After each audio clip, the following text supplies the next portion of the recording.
ఆంధ్రప్రదేశ్ రాష్ట్రానికి ఏకైక రాజధాని అదే అమరావతి. ఈరోజు పార్లమెంట్లో కేంద్ర ప్రభుత్వం బిల్లు ప్రవేశపెట్టారు. రేపు రాజ్యసభకు కూడా వస్తుంది.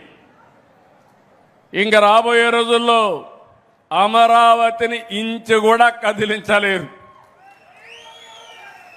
అమరావతి ప్రజా రాజధాని చట్టం తీసుకొచ్చే మునుపు కేంద్రం ఒక తీర్మానం పంపిస్తే ఇమ్మీడియట్గా చేస్తామని అడిగితే నేను మేఘాలపైన అసెంబ్లీ సమావేశం పెట్టి ఢిల్లీకి పంపించాం. అసెంబ్లీ సమావేశాలు కూడా రాలేదు. అది ఒక రాజకీయ పార్టీ ఎట్లా ఊహిస్తారో మీరు నాకు అర్థం కాల.